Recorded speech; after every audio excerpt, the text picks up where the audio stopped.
નમસ્કાર, આપનું હાર્દિક સ્વાગત છે એજ્યુકેશન ગુજરાત ચેનલમાં। આજે આપણે ધોરણ 6ના ગુજરાતી પલાસ વિષયનો ચેપ્ટર 8મું રામ રાખે તેમ રહીએ આ પાઠનું સ્વાધ્યાય પોથીનું સંપૂર્ણ સોલ્યુશન વિડીયો માધ્યમ શીખવાના છીએ। ચેનલ પર નવા આવ્યો ચેનલ સબસ્ક્રાઈબ કરો, વિડીયો ગમે લાઈક શેર કરી દેજો। પ્રશ્ન પહેલો છે, નીચેના દરેક પ્રશ્નના ઉત્તર માટે આપેલા વિકલ્પમાંથી સાચો વિકલ્પ શોધી તેનો ક્રમ અક્ષરની પ્રશ્નની સામે આપેલા બોક્સમાં લખવાનો છે। પહેલું, આપણને કોણ રાખે તેમ રહેવું જોઈએ, તો છે જવાબ છે સી ઓપ્શન ઈશ્વર। બીજો પ્રશ્ન, કોઈ દિવસ રહેવા માટે બાગ બગીચો મળે તો કોઈ દિવસ ક્યાં રહેવું પડે, તો જવાબ છે એ જંગલમાં। ત્રીજું, કોઈ દિવસ સૂવા માટે ગાદી તકિયા મળે તો કોઈ દિવસ ક્યાં સૂવું પડે, તો ઓપ્શન ડી જમીન પર। પ્રશ્ન બીજો, કૌંસમાં આપેલા શબ્દમાંથી યોગ્ય શબ્દ પસંદ કરી ખાલી જગ્યા પૂરો। પહેલી ખાલી જગ્યા, આપણે ખાલી જગ્યાના ચાકર છીએ, ઉદ્ધવજી રામ રાખે તેમ રહીએ, તો ચિઠ્ઠીના ચાકર છીએ। બીજું, કોઈ દિન રહેવાને ખાલી જગ્યા તો કોઈ દિન જંગલ રહીએ, તો ખાલી જગ્યામાં આવશે બાગ બગીચા। ત્રીજું, કોઈ દિન ખાલી જગ્યા શીરોને પૂરી તો કોઈ દિન ભૂખ્યા રહીએ, તો ભોજન। ચોથું, કોઈ દિન પહેરવાને ખાલી જગ્યા તણા ચીર તો કોઈ દિન સાદા ફરીએ, તો હીરો। પાંચમું, કોઈ દિન સુવાને ગાદીને તકિયા તો કોઈ દિન ખાલી જગ્યા પર સૂઈએ, તો ભોય। છઠ્ઠું, બાઈ મીરા કહે પ્રભુ ગિરધર નાગર ખાલી જગ્યા સર્વે સહીએ, તો સુખ દુઃખ। પ્રશ્ન ત્રીજો, પ્રશ્નના ઉત્તર આપેલા વિકલ્પમાંથી સાચો વિકલ્પ શોધીને રાઈટની નિશાની કરવાની છે। પેલું, મીરાબાઈ રામ રાખીએ તેમ રહીએ એમ કહે છે કારણ કે, તેમાં ઓપ્શન ખ સાચો છે। રામ જ ભાગ્યનો નિર્ણય કરનાર હોવાથી તેમની ઈચ્છા મુજબ જ જીવન ચાલે છે, અહીંયા સાચું છે। બીજું, આપણે ચીઠીના ચાકર છીએ, એટલે કે ઓપ્શન ગ સાચો છે। જે રીતે ચાકરે શેઠની આજ્ઞા પાળવાની હોય તેમ આપણે પણ ભગવાનની આજ્ઞામાં રહેવું હોય છે, એવી પણ સાચો છે। ત્રીજું, કોઈ દિન રહેવાને બાગ બગીચા, એટલે કે ઓપ્શન ખ આવશે જવાબ એનો સાચો। ખૂબ જ વૈભવ ભોગવવા મળે, ત્યાં સાચા નિશાન છે। પ્રશ્ન ચોથો, નીચેના પ્રશ્નનો ઉત્તર એક એક વાક્યમાં લખો। પહેલો પ્રશ્ન, આપણે ઈશ્વર રાખે તેમ કેમ રહેવું જોઈએ, તો જવાબ છે આપણે ઈશ્વર લખ્યું હોય તે પ્રમાણે કરવું પડતું હોવાથી તેઓ રાખે તેમ રહેવું જોઈએ। બીજો પ્રશ્ન, આપણને કોઈ દિવસ મિષ્ટાન જમવા મળે તો કોઈ દિવસ શું કરવું પડે, તો જવાબ છે આપણે કોઈ દિવસ મિષ્ટાન જમવા મળે તો કોઈ દિવસ ભૂખ્યા પણ રહેવું પડે। ત્રીજો પ્રશ્ન, આપણને કોઈ દિવસ શું પહેરવા મળે તો કોઈ દિવસ સાદા કપડાં પહેરવા પડે, તો જવાબ છે આપણને કોઈ દિવસ રેશમી કપડાં પહેરવા મળે તો કોઈ દિવસ સાદા કપડાં પહેરવા પડે। ચોથો પ્રશ્ન, મીરાબાઈ આપણને કેવી રીતે જીવવાનું કહે છે, તો જવાબ છે મીરાબાઈ આપણને સુખ આવે કે દુઃખ આવે તેને સમાન માનીને આનંદથી જીવવાનું કહે છે। પ્રશ્ન પાંચમો, માનવના જીવનમાં ચડતી પડતી અથવા સુખ દુઃખ આવ્યા કરે છે તે કહેવા મીરાબાઈએ આપેલા ઉદાહરણો તમારી ભાષામાં લખો, તો જવાબ છે માનવના જીવનમાં ચડતી પડતી અથવા સુખ દુઃખ આવ્યા કરે છે તો તે કહેવા મીરાબાઈએ આપેલા ઉદાહરણ નીચે મુજબ છે કે કોઈ દિવસ આપણને બાગ બગીચો જેવી કોમળ સુરક્ષિત જગ્યા રહેવા મળે તો ક્યારેક જંગલ જેવી ભયાનક જગ્યાએ રહેવું પડે, કોઈ દિવસ આપણને ભોજનમાં શીરોપૂરી જેવા મિષ્ટાન મળે તો ક્યારેક ભોજન ન મળતા ભૂખ્યું પણ રહેવું પડે, કોઈ દિવસ આપણને પહેરવા માટે રેશમી કપડાં મળે તો ક્યારેક સાદા કપડાં પહેરવા પડે, કોઈ દિવસ સૂવા માટે ગાદી તકિયા મળે તો કોઈ દિવસ જમીન પર સૂવું પડે। પ્રશ્ન છઠ્ઠો, ફકરો વાંચી પ્રશ્નોના ઉત્તર તમારી ભાષામાં લખો। પહેલો પ્રશ્ન, મીરાબાઈ જન્મ જે ગામમાં થયો તેનાથી નજીક આવેલા શહેરનું નામ શું છે, તે જવાબ છે મીરાબાઈનો જન્મ જે ગામમાં થયો તેનાથી નજીક આવેલ શહેરનું નામ જોધપુર છે। બીજો પ્રશ્ન, મીરાબાઈ બહુભાષી કવિયત્રી હતા એમ કઈ રીતે કહી શકાય, તે જવાબ છે મીરાબાઈ મૂળ પદો મુખ્યત્વે વ્રજભાષા અને મારવાડી ભાષામાં મળે છે, આ ઉપરાંત તેના પદો હિન્દી, ગુજરાતી ઇત્યાદિ ભાષામાં મળે છે, આથી કહી શકાય કે મીરાબાઈ બહુભાષી કવિયત્રી હતા। પ્રશ્ન ત્રીજો, મીરાબાઈના લગ્ન રાજવી પરિવારના થયા હતા તેમ કહી શકાય અને કઈ રીતે, તેનો જવાબ છે હા, મીરાબાઈના લગ્ન રાજવી પરિવારમાં થયા હતા, તેમાં ચોક્કસ કહી શકાય તેમના લગ્ન ચિત્તોડના મહારાણા ભોજરાજ સાથે થયા હતા। ચોથો પ્રશ્ન, મીરાબાઈનો જન્મ આશરે કેટલામી સદીમાં થયો હતો, તેનો જવાબ છે મીરાબાઈનો જન્મ આશરે 15મી સદી એટલે કે ઈસવીસન 1498માં થયો હતો। પ્રશ્ન 7મો, આ એકમમાં તમે શિરોપુરી બરોબર પછી બાગ બગીચા જેવા શબ્દો જોયા છે, તે મુજબના સાથે બોલીને વિશિષ્ટ અર્થ બનતો હોય એવા શબ્દો જોડકા બનાવો। તેમાં રોટલી શાક, દાળ ભાત, રાત દિવસ, ચડતી પડતી, દાણા પાણી, અન્ન જળ, આડોશ પાડોશનો સમાવેશ થાય છે। પ્રશ્ન 8મો, અહીં આપેલી વિગત ઉત્તર રૂપે આવતી હોય અને તેવા જ બે પ્રશ્ન લખો। પેલી આપણે વિગત આપી છે કે રામ રાખે તેમ રહીએ ભજન મીરાબાઈ ઉદ્ધવજીને કહેતા હોય તેમ લખવામાં આવ્યું છે। તો આને પ્રશ્ન સ્વરૂપે આપણે દેવાના છે બે પ્રશ્નો। તો પહેલો પ્રશ્ન થાય કે રામ રાખે તેમ રહીએ આ ભજન કેવી રીતે લખવામાં આવ્યું છે, પ્રશ્નચિહ્ન। બીજો પ્રશ્ન થાય મીરાબાઈ ઉદ્ધવજીને કહેતા હોય તેવી રીતે કયું ભજન લખવામાં આવ્યું છે, પ્રશ્નચિહ્ન। બીજું, મીના પોતાની ધરતી નજીકના ઘરની નજીક ના બાગમાં અચૂક જાય છે। તો પહેલો પ્રશ્ન થાય મીના ક્યાં અચૂક જાય છે, પ્રશ્નચિહ્ન। અને બીજો પ્રશ્ન થાય મીનાના ઘરની નજીકમાં શું આવેલું છે।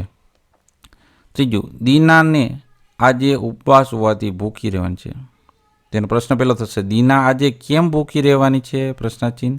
બીજો પ્રશ્ન, દીનાને ઉપવાસ હોવાથી તે શું કરવાની છે, પ્રશ્નચિહ્ન।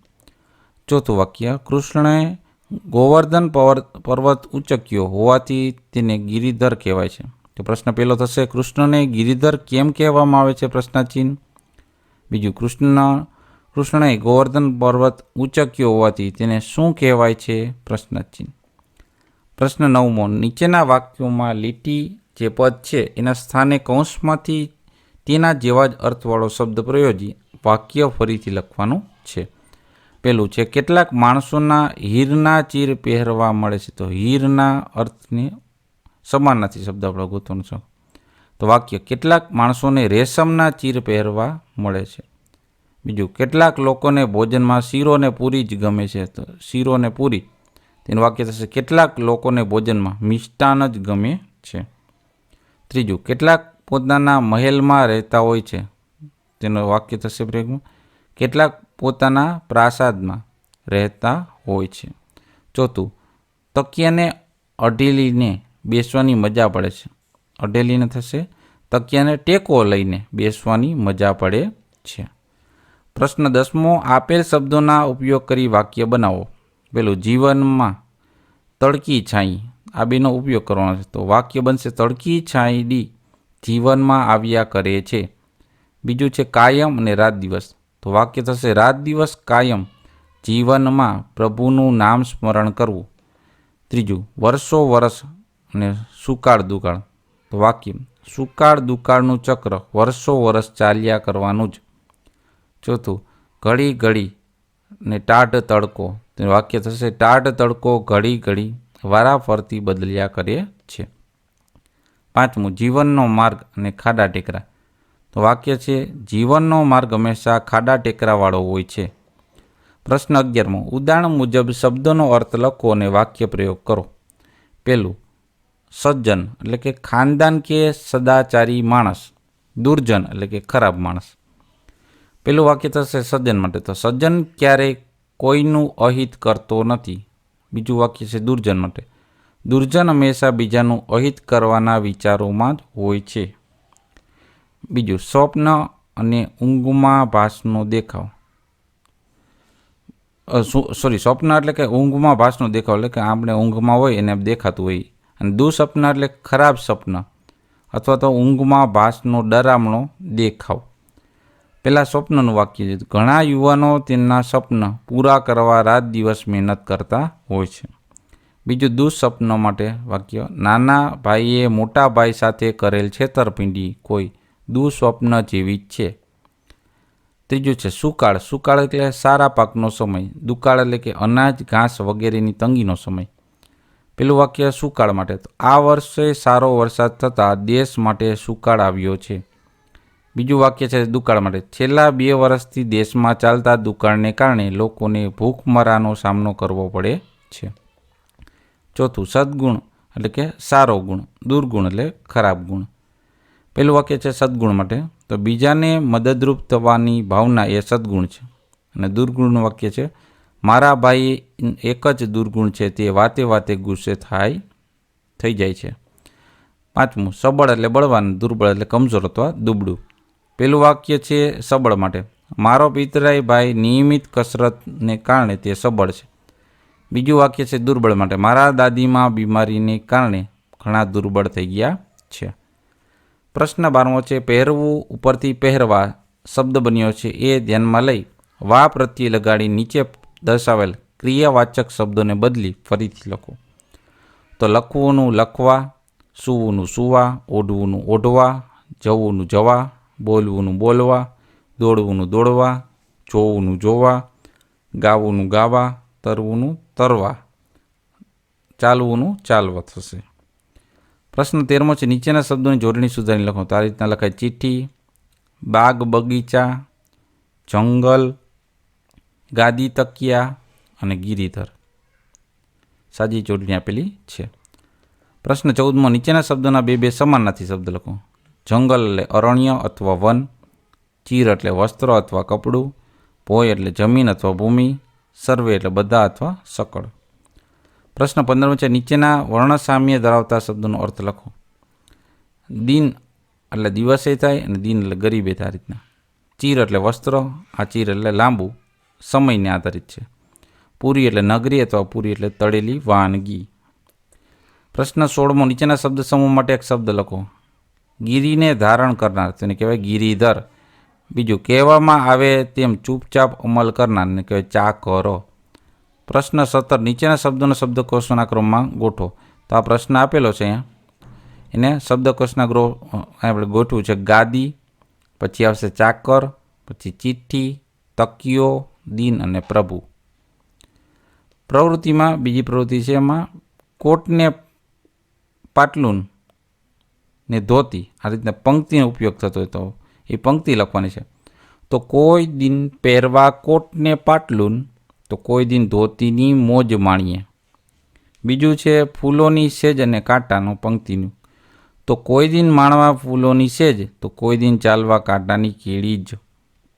ત્યારબાદ સ્વેટરને ટોપી અને કાંબળીનો ઉપયોગ કરતી પંક્તિ. તો કોઈ દિન ઠંડીમાં સ્વેટરને ટોપી, તો કોઈ દિન ઠંડીમાં કાંબળીઓ ઓઢીએ. ચોથું ચમચમતી મોજડી અને સ્લીપર. તેની પંક્તિ થશે કોઈ દિન પગે ચમચમતી મોજડી, તો કોઈ દિન સ્લીપર મનગમતી રોજની.